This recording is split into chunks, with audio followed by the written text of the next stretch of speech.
출애굽기 34장 1절부터 28절까지 돌아가면서 한 절씩 읽겠습니다. 여호와께서 모세에게 이르시되 너는 돌판 둘을 처음 것과 같이 다듬어 만들라. 내가 깨트린 처음 판에 있던 말을 내가 그 판에 쓰리니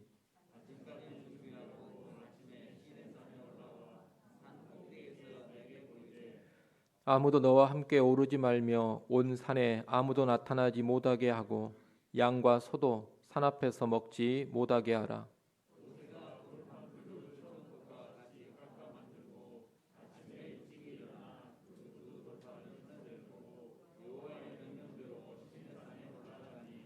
여호와께서 구름 가운데에 강림하사 그와 함께 거기 서서 여호와의 이름을 선포하실세.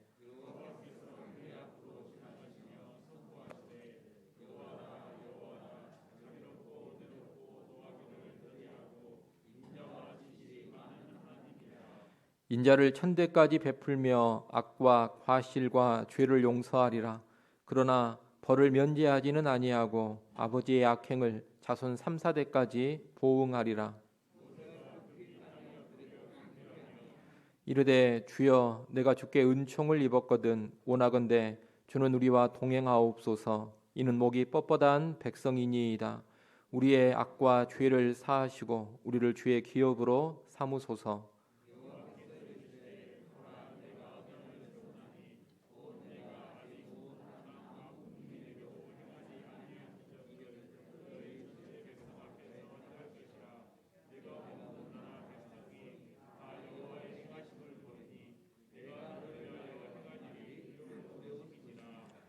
너는 내가 오늘 내게 명령하는 것을 삼가 지키라. 보라, 내가 내 앞에서 아모리 사람과 가나안 사람과 헷 사람과 브리스 사람과 히위 사람과 여부스 사람을 쫓아내리니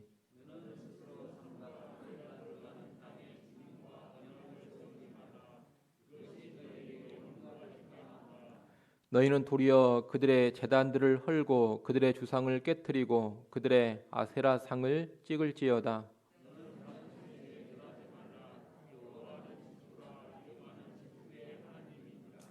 너는 삼가 그 땅의 주민과 언약을 세우지 말지니 이는 그들이 모든 신을 음란하게 섬기며 그들의 신들에게 제물을 드리고 너를 청하면 내가 그 제물을 먹을까 함이며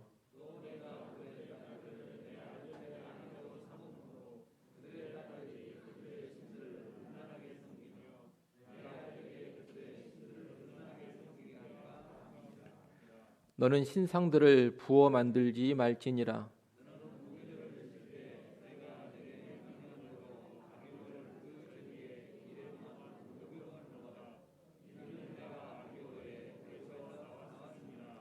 모든 첫 태생은 다 내 것이며 내 가축의 모든 처음 난 수컷인 소와 양도 다 그러하며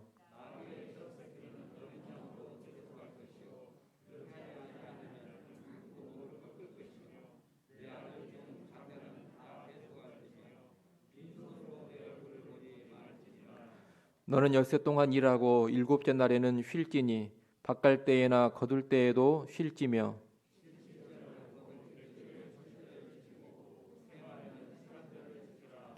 너희의 모든 남자는 매년 3번씩 주 여호와 이스라엘의 하나님 앞에 보일지라.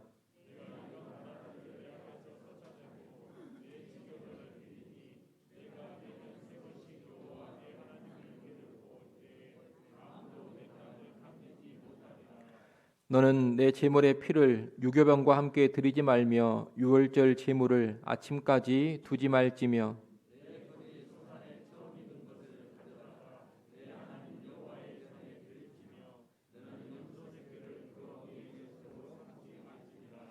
여호와께서 모세에게 이르시되 너는 이 말들을 기록하라. 내가 이 말들의 뜻대로 너와 이스라엘과 언약을 세웠음이니라 하시니라.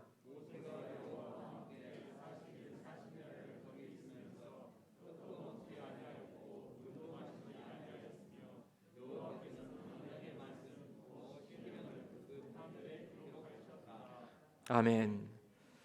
출애굽기 34장은 모세의 중보를 통해서 이스라엘과 여호와 하나님이 다시 언약을 맺으시는 장면입니다.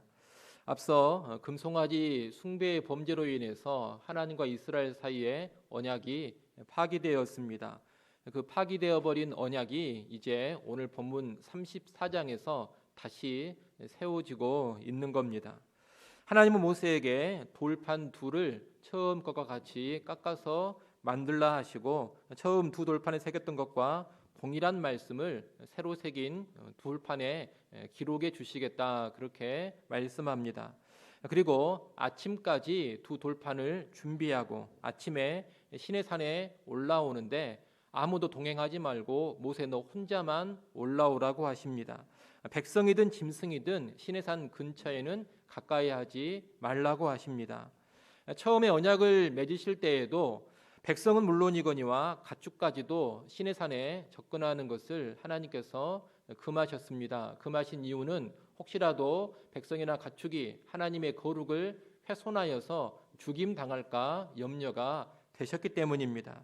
여호와는 지극히 거룩하십니다. 누구를 막론하고 하나님의 허락 없이 가까이 접근하면 거룩을 손상한 죄로 인하여서 죽임을 당하게 됩니다. 그래서 하나님께서 접근을 완전히 차단시키고 계시는 겁니다.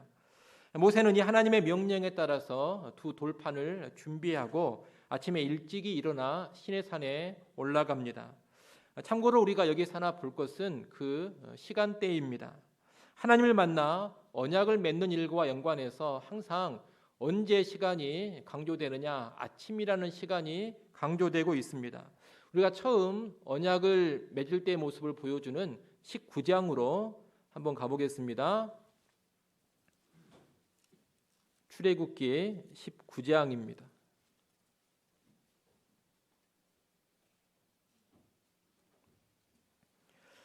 출애굽기 19장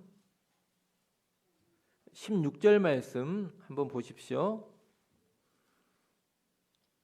출애굽기 19장 16절은 처음에 언약을 맺기 위해 여호와께서 시내산에 강림하시는 장면입니다. 거기 보면 시간대가 언제로 나옵니까? 셋째 날 아침에 여호와께서 시내산에 강림하셨다 그럽니다. 그 아침 시간에 모세가 시내산에 올라간 겁니다.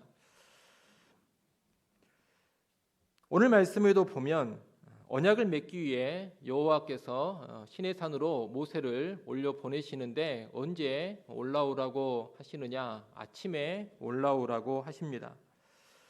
언약을 맺는 이 장면 말고도 성경의 여러 부분들을 우리가 살펴보면 언제나 아침이라는 시간이 많이 강조되고 있는 것을 우리가 볼 수 있습니다. 신약으로 가면 예수님께서도 새벽 오히려 미명 아주 이른 아침 시간에 하나님과 교제하기 위해 나가셨다 그렇게 기록을 하고 있습니다. 물론 우리 하나님은 시간과 상관없이 어느 때나 우리를 만나 주십니다. 새벽 시간이나 아침 시간이 아니면 하나님이 만나 주시지 않는다 이렇게 말할 수는 없습니다.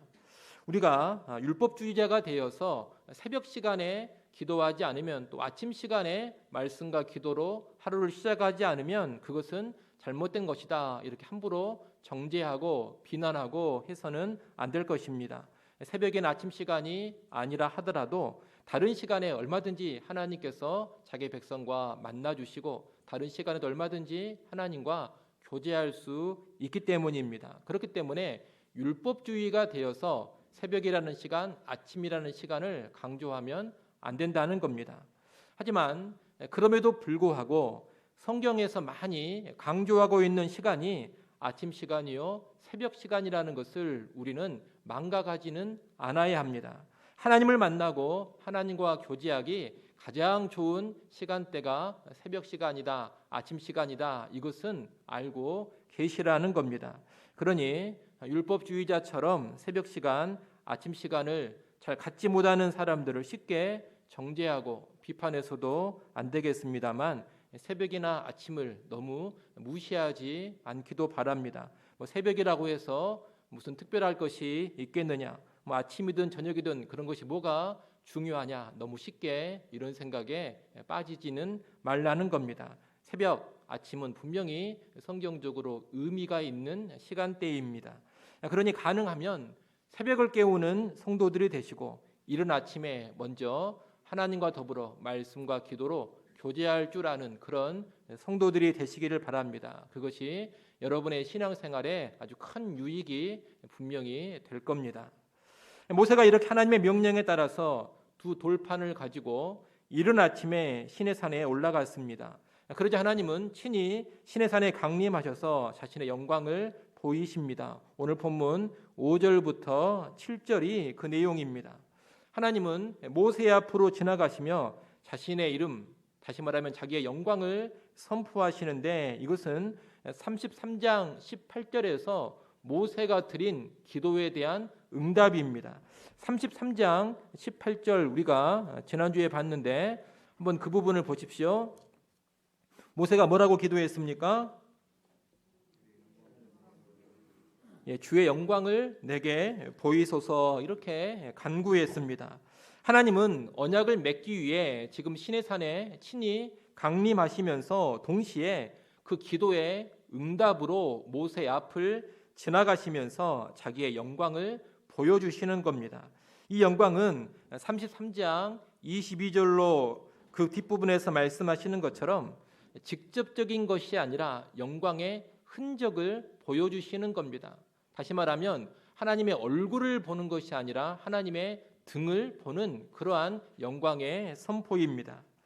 이 영광을 보여주시는 자리에서 하나님은 하나님 자신을 어떤 분으로 선포하느냐?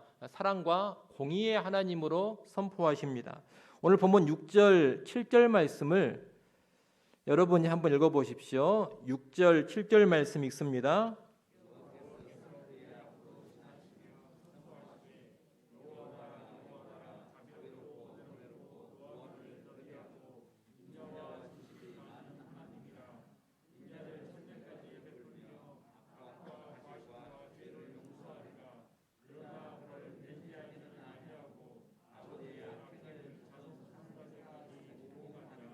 아멘. 하나님은 먼저 자신이 자비롭고 은혜롭고 노하기를 더디하고 인자와 진실이 많다, 이렇게 말씀합니다. 그리고 인자를 천대까지 베푸시고 악과 과실과 죄를 용서하신다고 합니다. 한마디로 여호와는 사랑의 하나님이라는 것입니다. 동시에 하나님은 벌을 면제하지는 아니하고 아버지의 악행을 자손 3, 4대까지 보응하리라, 이렇게 말씀합니다. 죄라는 것을 절대로 간과하지 않으시고 죄에는 반드시 징벌, 형벌을 내리신다는 겁니다. 한마디로 완벽한 공의의 하나님이라는 겁니다. 모세는 이 사랑과 공의의 하나님이 영광 가운데 자신을 보이시자 급히 땅에 엎드려 경배해야 합니다. 그리고 9절에 간구를 합니다.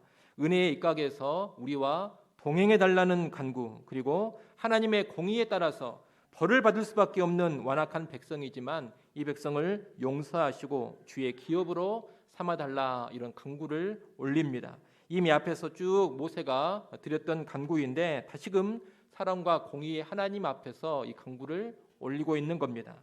우리는 이 영광의 선포에서 두 가지를 생각해 볼 수 있겠습니다. 첫째, 우리는 사랑과 공의를 함께 균형 있게 붙잡을 줄 알아야 한다는 겁니다. 우리가 섬기는 하나님이 어떤 하나님이시냐? 사랑의 하나님이시고 동시에 공의의 하나님이십니다. 하나님이 자신을 선포하실 때 사랑의 하나님으로만 선포하시지 않습니다. 그렇다고 공의의 하나님으로만 선포하신 것도 아닙니다. 사랑의 하나님, 동시에 공의의 하나님을 함께 선포하고 계십니다. 하나님은 사랑의 하나님이면서 동시에 공의의 하나님이라는 겁니다. 따라서 우리가 하나님을 잘 섬긴다라는 것은 뭘 의미하는 것이냐? 사랑의 하나님으로 치우치지도 아니하고 공의의 하나님으로 치우치지도 않으면서 섬기는 것을 의미합니다. 사랑과 공의 사이에 온전한 균형을 이루어야 한다는 겁니다. 요즘은 특별히 사랑의 하나님을 강조하는 경향이 많이 있습니다. 그러면서 하나님의 공의를 많이 무시해야 합니다. 그러다 보니 사랑의 하나님이 인간을 지옥에 보내실 리가 없다. 그렇게 사랑이 많으신 하나님이 어떻게 인간을 영원한 고통을 당하는 지옥에 보낼 수 있단 말이냐? 하나님은 그 어떤 인간도 지옥에 보내시지 않을 것이다. 사랑이시기 때문이다. 이런 주장도 나오고 있습니다. 더 나아가서 사랑의 하나님이 지옥 같은 곳을 만드셨을 리가 없다. 지옥은 존재하지 않는다. 이런 주장도 나오고 있습니다. 또 사랑과 은혜만을 강조하면서 죄라든가 잘못에 대해서는 눈 감아 버리고 유야무야 넘어가 버리려는 그런 모습이 교회 안에서 나타날 때도 있습니다. 이런 모습들은 다 어떤 모습이냐? 사랑의 하나님에게만 너무 치우쳐가지고 공의의 하나님이라는 것을 무시해 버리는 겁니다.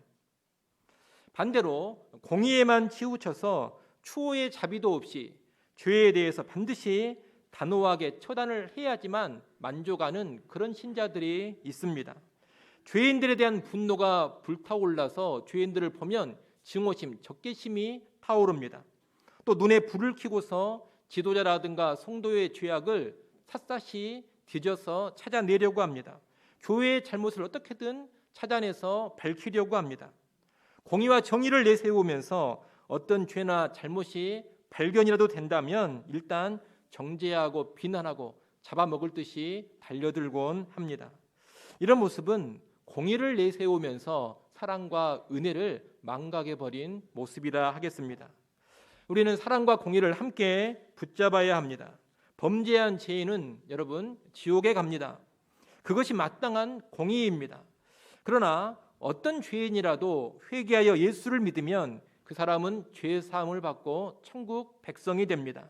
회개한 죄인은 그 누구라도 은혜로 용서를 받지만 회개하지 않은 죄인은 합당한 공의의 형벌을 받아서 지옥에 떨어진다는 겁니다. 이것을 선포하는 것이 사랑과 공의의 하나님을 바로 알고 있는 성도와 교회의 모습입니다. 그러니 무슨 지옥은 없다, 하나님은 아무도 지옥에 보내시지 않는다, 이런 소리, 이런 주장에 미혹당하지 않기를 바랍니다. 여러 신학자들이 그런 이야기를 하고 있고 또 교회 안에도 점점 그런 주장들이 조금씩 들어오고 있는 그런 추세입니다. 이러한 때 공의를 망각하지 않는 여러분이 되시기를 바랍니다. 또한 지도자나 성도에 명백한 범죄가 있을 때 눈 감아주면 안 됩니다. 치리를 해야 합니다. 하지만 그 죄를 무조건 다 들추어내고 폭로하고 정죄하고 비난하는 쪽으로 나가면 안 됩니다. 일단 조용하게 처리해야 되고 용서와 회복이 있는 길로 꼭 나가고자 해야 합니다. 예수님이 복음서에서 가르쳐 주신 대로 먼저 범죄한 사람이 있으면 1대1로 만나서 조용히 권면을 해야 합니다. 1대1 차원에서 돌이키고 회개하면 가장 좋습니다. 그것이 만약 안 된다면 두세 사람이 가서 권면을 해서 돌이키도록 촉구를 해야 되고 그래도 안 되면 최후의 방편으로 교회가 공개적으로 죄를 추궁하고 치리를 하는 겁니다. 가능하면 조용하게 죄를 지적하고 회복하도록 돕는 것, 여러분 이것이 예수님이 가르쳐 주신 원리입니다. 최대한 그 사람의 자존심이라든가 명예를 지켜주면서 가능하면 교회에 큰 파장이 없도록 죄 문제를 처리하는 것, 이것이 복음서의 원리라는 겁니다. 그렇게 하는 것이 범죄한 사람에 대한 사랑과 은혜로 죄 문제를 처리해 가는 것입니다. 그리고 공의로 공개적인 권징을 했다 하더라도 그 사람이 자숙하고 충분한 회개의 모습을 보여줬다면 다시 인정해주고 세워주는 그런 모습도 교회는 가져야 합니다. 너는 이런 심각한 죄를 지어서 권징을 받았으니 다시는 하나님을 섬길 수 없다. 다시는 교회 안에 들어오지 말아라. 다시는 지도자가 되지 말아라. 이렇게 나가서는 안 된다는 겁니다. 여러분 아무리 큰 죄를 지었다 하더라도 분명히 회개하고 회복이 됐으면 다시금 기회를 주는 것이 사랑이고 은혜입니다. 그것이 공의 가운데 보여주는 사랑의 모습인 겁니다. 성경은 이렇게 언제나 사랑과 공의의 균형을 말하는데 요즘 우리들은 치우칠 때가 많이 있습니다. 그런 우를 범하지 마시고 우리가 섬기는 하나님의 성품을 닮아서 우리도 사랑으로 공의로 균형 있게 살아갈 수 있기를 간절히 소원합니다. 아울러 오늘 본문에서 선포되고 있는 이 하나님의 사랑과 공의가 어디에서 가장 찬란하게 드러났느냐, 이것도 우리는 알아야 합니다. 그것은 그리스도의 십자가에서 완전히 드러나고 구현이 됐습니다. 십자가에는 죄인을 향한 하나님의 완전한 사랑과 더불어서 죄에 대한 하나님의 완전한 공의도 같이 드러난 장소입니다. 죄인들을 대신해서 자기 아들을 죽이는 놀라운 사랑이 나타난 곳이 십자가입니다. 동시에 자기 아들을 죽이는 한이 있더라도 죄값은 반드시 치르고야만은 하나님의 완전한 공의가 있는 곳이 또한 십자가입니다. 독생자를 죽여서라도 죄값을 치르는 공의, 그리고 독생자를 죽이면서까지도 죄인된 나를 살려주는 사랑, 이것이 온전히 구현되는 장소가 그리스도의 십자가라는 겁니다. 오늘 본문에서 하나님은 모세 앞을 지나가시면서 자신을 사랑의 하나님, 공의의 하나님으로 선포하셨습니다. 사랑과 공의 가운데 계시는 하나님의 영광을 모세에게 드러내 주신 겁니다. 그런데 오늘 우리에게는 무엇을 통해서 그 사랑과 공의 하나님을 영광 중에 선포해 주시느냐? 그리스도의 십자가를 통해서 영광 중에 선포해 주시는 겁니다. 하나님의 본체가 사람이 되어 이 땅에 오셔서 십자가에 직접 달리셨습니다.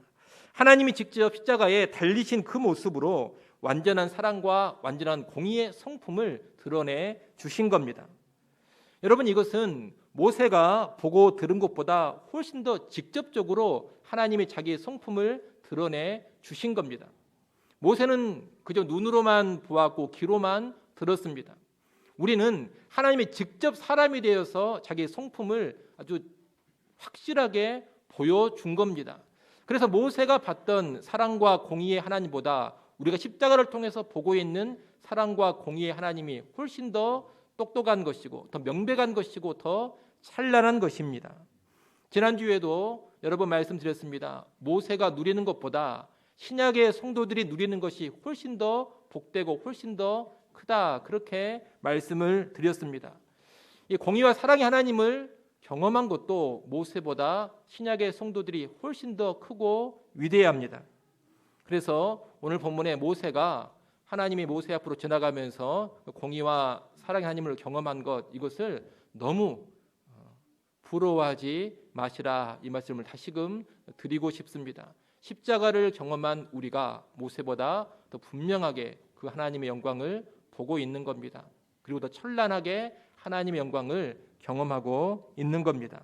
그래서 이 십자가는 영광의 십자가입니다. 하나님의 어떠하심이 가장 잘 드러난 십자가라는 겁니다. 그런 여러분도 십자가를 오늘날 보실 때마다 다시금 하나님의 영광을 깊이 묵상하시기를 바랍니다.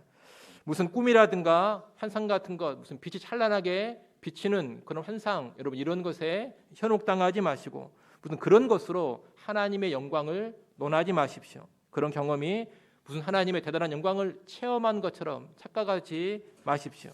우리는 그리스도의 십자가를 보면서 하나님의 영광을 밝히 보는 겁니다.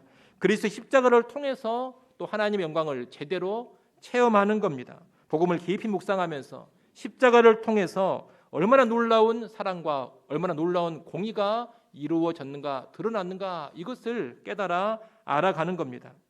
그래서 모세의 경험을 넘어서는 그 경험을 십자가를 통해서 우리가 할 수 있어야 하겠습니다. 십자가의 복음을 통한 그런 영광의 체험이 오늘 우리에게 풍성하게 나타나면 좋겠습니다. 앞에서 말씀드렸던 것처럼 모세는 자기 영광을 이렇게 보이시며 강림하신 여호와께 우리와 동행해 주시고 이스라엘의 죄를 용서하시고 다시금 우리를 주의 기업으로 삼아 주소서, 이렇게 구절에서 간구했습니다. 이 간구는 모세가 계속 기도해 온 간구라 했습니다. 한마디로 언약을 다시 세워달라, 그런 간구입니다. 이에 하나님은 아주 명확하게 내가 언약을 세운다, 그렇게 답변해 주십니다. 10절 상반절 말씀을 보십시오. 10절 상반절에 보면 여호와께서 이르시되 보라 내가 언약을 세우나니, 이렇게 기록이 되어져 있습니다. 하나님께서 이제 언약을 세우신다는 겁니다. 여기에서부터 이스라엘과 하나님이 다시 언약을 맺는 장면이 펼쳐집니다. 이 언약은 여호와는 이스라엘의 하나님이 되고 이스라엘은 여호와의 백성이 된다. 이것을 핵심으로 하는 겁니다. 달리 말하면 여호와는 이스라엘의 왕이 되고 이스라엘은 여호와의 백성이 되는 겁니다. 그런 관계로 들어가는 것이 언약을 맺는 겁니다. 그런데 이런 관계를 맺는 언약에는 쌍방간에 행해야 될 책무, 의무가 있습니다. 하나님이 해줘야 되는 책무가 있고 또 이스라엘 백성이 행해야 되는 책무가 있는 겁니다. 그래서 언약을 세우거나 언약을 맺을 때에는 항상 무엇이 뒤따라 등장하느냐, 하나님이 해주시는 일이 언급되고 백성이 해야 될 일이 언급되는 그런 내용이 반드시 뒤따라 나옵니다. 오늘 본문에도 마찬가지입니다. 언약을 다시 세우는 장면이기 때문에 각각의 책임에 관한 내용이 나옵니다. 10절 말씀은 하나님이 해주시는 일입니다. 하나님의 책무라 말할 수가 있겠습니다. 10절 말씀 여러분이 한번 읽어보십시오.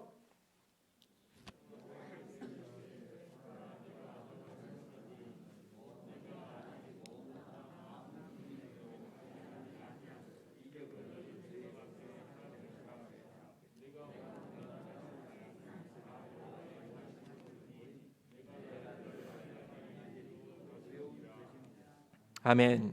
이 말씀은 무엇을 말하는 것이냐? 가나안 땅 정복과 연관해 주시는 말씀입니다. 하나님께서 이제 놀라운 이적을 행하사 가나안 거민들을 쫓아내시고 그 땅을 이스라엘 백성에게 주겠다는 겁니다.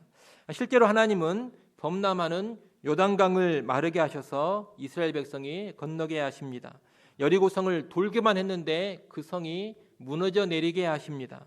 해가 지지 않게도 하십니다.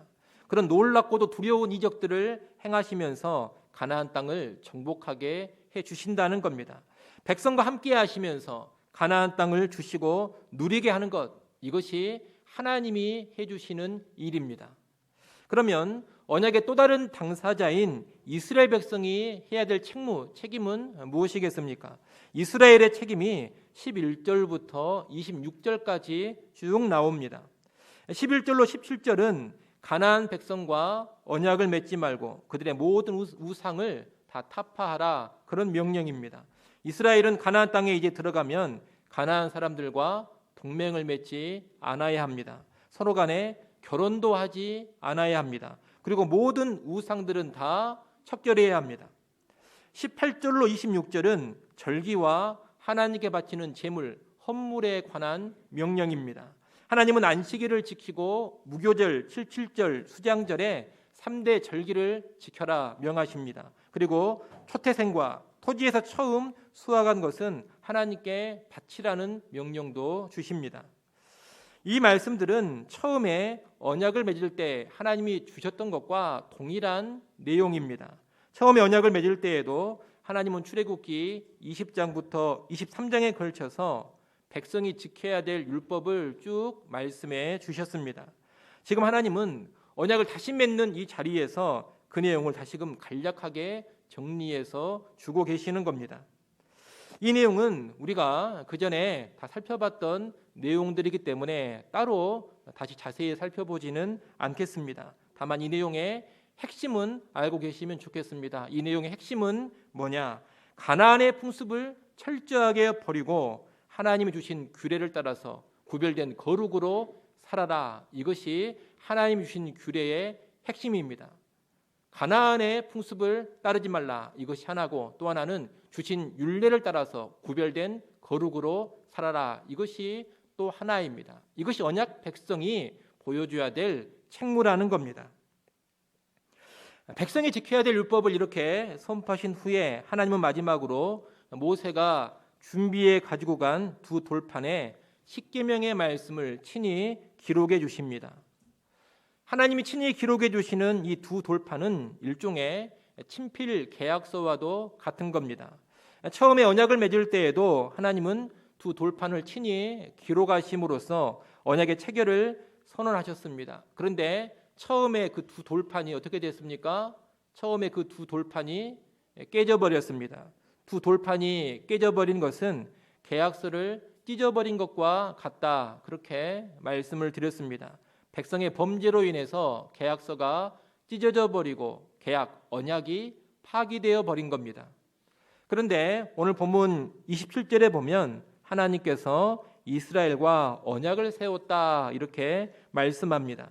그리고 28절에 보면 십계명을 두 돌판에 다시 기록해 주십니다. 이것은 찢어버린 계약서를 이제 하나님이 다시 써주시는 겁니다. 파기된 언약이 이제 계약서 작성까지 끝나서 확실하게 다시 맺어진 겁니다.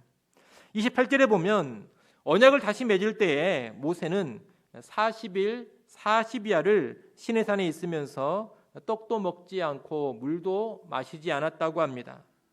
하나님의 은혜 가운데 금식하면서 하나님과의 만남, 하나님과의 교제에만 오롯이 집중하고 있는 모세의 모습입니다.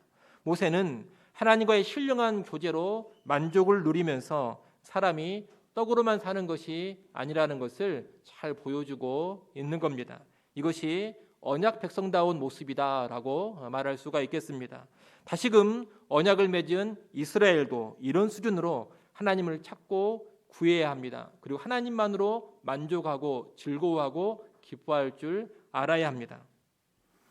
아울러 산 아래에 있는 백성들도 이전과는 달라졌다라는 것을 우리가 이해할 수 있어야 합니다. 그전에도 모세는 이렇게 40일 40야를 하나님과 함께 있었습니다. 그때 산 아래에서 무슨 일이 벌어졌습니까?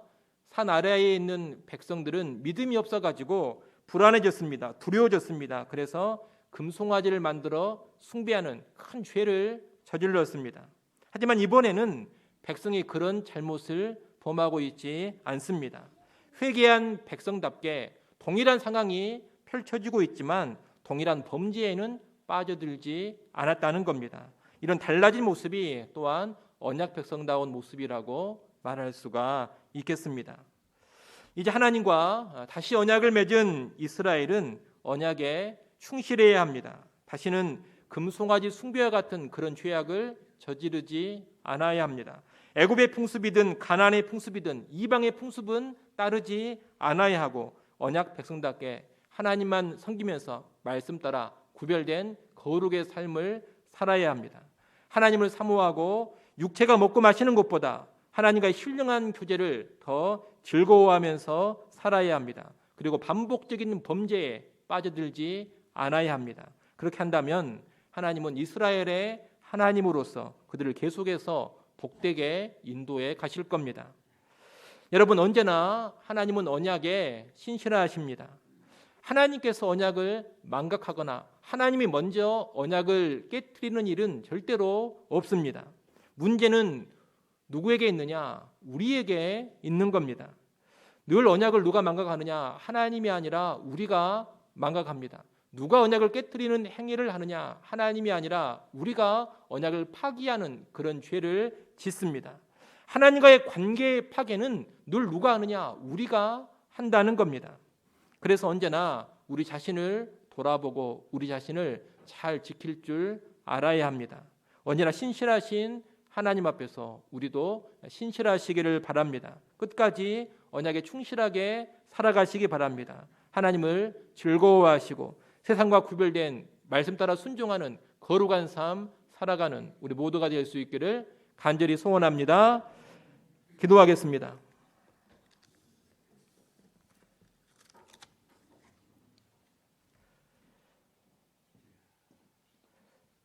하나님 아버지, 모세에게 하나님의 영광을 선포하시고 이스라엘과 다시 언약을 맺으시는 하나님의 모습을 봤습니다. 오늘 우리가 십자가를 통해서 더욱더 명백하고 찬란한 하나님의 영광 보기를 원합니다. 사랑의 하나님, 공의의 하나님을 십자가에서 더 뚜렷이 보고 경험케 하여 주시옵소서.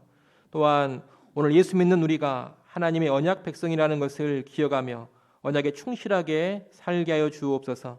세상의 풍조에 휩쓸리지 않게 하시고 말씀을 따라 세상과 구별된 거룩한 삶 살게 하여 주옵소서. 하나님을 사모하며 하나님을 기뻐하기를 원합니다. 신실하신 하나님 앞에서 신실한 하나님의 백성으로 일평생 살게 하여 주시옵소서. 예수님의 이름으로 기도드리옵나이다. 아멘.